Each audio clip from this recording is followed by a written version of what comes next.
देखिए, जब हम लोग देश की राजनीति की बात करते हैं और देश की राजनीतिक पार्टियों की बात करते हैं तो इसमें बीएसपी बहुजन समाज पार्टी के बारे में बात करना लाजमी हो जाता है।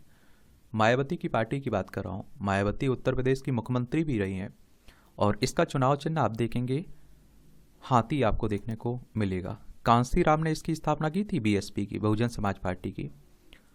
और अभी आप देखते हैं कि मायावती इसकी नेता है। आकाश आनंद को उत्तराधिकारी समझा जाने लगा है, किसका? मायावती जी का। और खासकर उत्तर प्रदेश में आप देखेंगे इसका जनाधार आपको देखने को मिलेगा। देखिए, हमारा प्यारा भारत है, इसमें आप देखेंगे उत्तर प्रदेश है, लखनऊ इसकी राजधानी देखने को मिलेगी। और मायावती उत्तर प्रदेश की ही मुख्यमंत्री रही हैं। और इसकी अंतर्राष्ट्रीय सीमा नेपाल से लगती राज्यों में बिहार, झारखंड, छत्तीसगढ़, मध्य प्रदेश, राजस्थान, हरियाणा, हिमाचल प्रदेश, उत्तराखंड और दिल्ली से लगती है। 8 राज्यों से लगती है और एक केंद्र शासित प्रदेश दिल्ली से लगती है। विधानसभा में आप देखेंगे कि 403 सीटें हैं, विधान परिषद में 100 सीटें हैं उत्तर प्रदेश में, राज्यसभा में 31 सीटें हैं, लोकसभा में 80 सीटें हैं। और जनसंख्या की दृष्टि से काफ़ी महत्वपूर्ण भी है और सबसे बड़ा जनसंख्या की दृष्टि से राज्य है ना। और कहते हैं कि जो दिल्ली की गद्दी है ना, उसका रास्ता उत्तर प्रदेश से होकर जाता है, क्योंकि आप देखिए विधानसभा, राज्यसभा, लोकसभा, लोकसभा और विधान परिषद में सबसे ज़्यादा सीटें आपको यहाँ देखने को मिलेंगी। और अधिकतर प्रधानमंत्री आपके उत्तर प्रदेश से ही निकल के आए हुए हैं, ये भी याद रखिएगा। बहुजन समाज पार्टी और बहुसंख्यक समाज पार्टी, संक्षेप में से आप लोग बीएसपी के नाम से भी जानते हैं। किसके नाम से जानते हैं? बीएसपी के नाम से जानते हैं। भारत में एक राजनीतिक पार्टी है जिसका गठन अनुसूचित जाति, अनुसूचित जनजाति, अन्य पिछड़ा वर्ग, जिसका शाब्दिक अर्थ है बहुसंख्यक समुदाय, और का प्रतिनिधित्व करने के लिए किया गया था। और धार्मिक अल्पसंख्यकों के साथ कांसीराम के अनुसार जब उन्होंने 1984 में पार्टी की स्थापना की, तब भारत की आबादी में 85% बहुजन थे, लेकिन 6000 विभिन्न जातियों में विभाजित थे। Party B R. अम्बेडकर, महात्मा ज्योतिबा फुले, नारायण गुरु, छत्रपति साहू जी महाराज, गौतम बुद्ध के दर्शन से प्रेरित होने का दावा करती रहती है।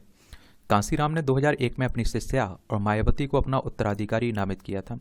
वासपा का मुख्य आधार भारतीय राज्य उत्तर प्रदेश में है, जहां वह 2019 के भारतीय आम चुनाव में 19.3% वोटों के साथ दूसरी सबसे बड़ी पार्टी थी और 2022 के उत्तर प्रदेश के विधानसभा चुनाव में 12.88% वोटों के साथ चौथी सबसे बड़ी पार्टी रही।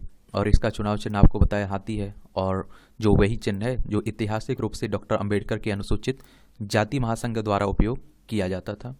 और एक तरह से आप लोग ये भी देखिएगा कि सबसे बुरी स्थिति आप देखते हैं कि मायावती की 2022 के चुनाव में रही है। एक विधायक इनका केवल जीत कर आया हुआ है उत्तर प्रदेश में 403 में से।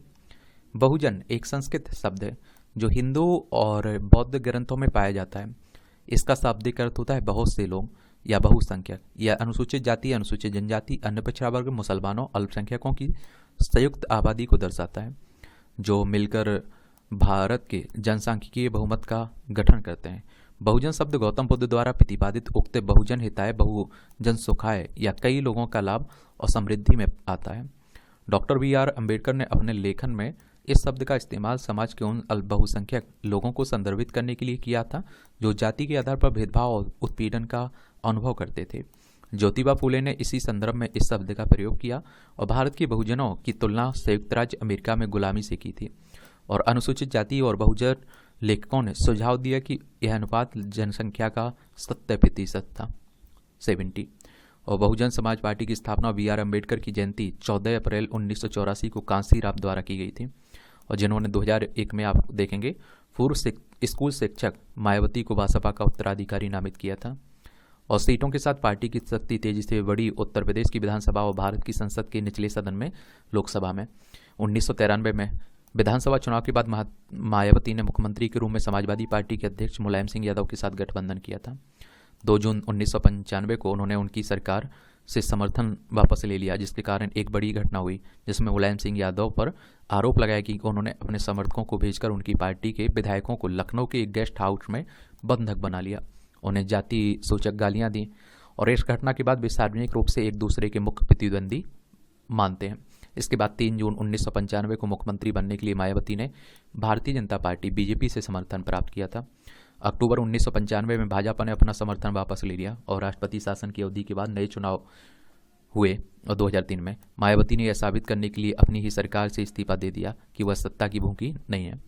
भाजपा संचालित भारत सरकार से केंद्रीय पर्यटन और संस्कृति मंत्री जगमोहन को हटाने के लिए 2007 में उन्होंने पूरे 5 साल के कार्यकाल के लिए बहुमत के साथ बसपा द्वारा गठित सरकार का नेतृत्व करना शुरू किया था। 2007 में इन्हें आप देखिए पूर्ण बहुमत मिला था। और 10 दिसंबर 2023 को मायावती ने अपने भतीजे आकाश आनंद को पार्टी का उत्तराधिकारी घोषित कर दिया। बीएसपी बहुजन समाज के सामाजिक परिवर्तन और आर्थिक मुक्ति में विश्वास करती है। बहुजन समाज और बहुजनों को अनुसूचित जाति एससी, अनुसूचित जनजाति एसटी और अन्य पिछड़ा वर्ग जाति यानी कि ओबीसी के रूप में दर्शाता है। बहुजन अधिकारों के समर्थन BR अम्बेडकर उनकी महत्वपूर्ण विचारिक प्रेरणा है। और बसपा धार्मिक अल्पसंख्यकों को पक्ष में भी बोलती है। पार्टी का दावा है कि वह ऊंची जाति के हिंदुओं के प्रति पूर्वाग्रह से ग्रस्त नहीं है।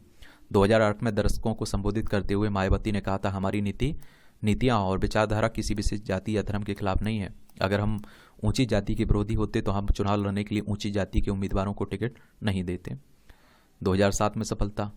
तो मई 2007 में उत्तर प्रदेश विधानसभा चुनाव के नतीजों में बसपा एकमात्र बहुमत वाली पार्टी के रूप में उभरी थी और 1991 के बाद ऐसा करने वाली वह पहली पार्टी थी। मायावती ने उत्तर प्रदेश के मुख्यमंत्री के रूप में अपना चौथा कार्यकाल शुरू किया और 50 मंत्रियों के साथ शपथ ली थी। और 13 मई 2007 को राज्य की राजधानी लखनऊ के राजभवन में कैबिनेट और राज्य रैंक की नियुक्ति हुई थी। सबसे महत्वपूर्ण बात यह है कि बड़े पैमाने पर हासिल किया गया बहुमत पार्टी की अपनी पारंपरिक पार्टी भाजपा से ऊंची जातियों के अधिकांश वोट छीनने की क्षमता के कारण था।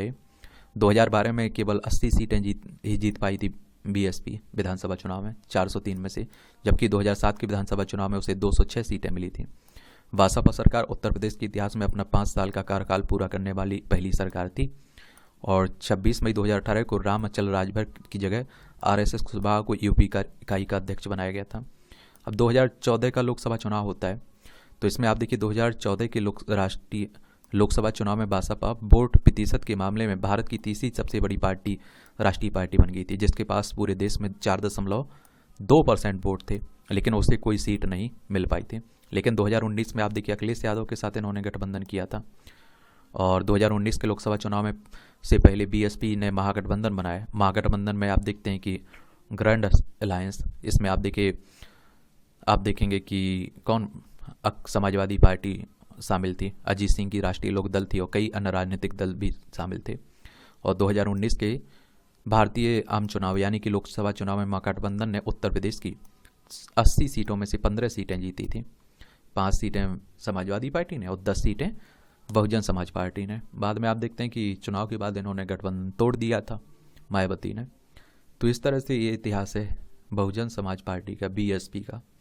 आगे क्या होता है, क्या इनकी सफलता रहती है, किस तरह से क्या रहता है, ये तो आने वाला वक्त ही बताएगा।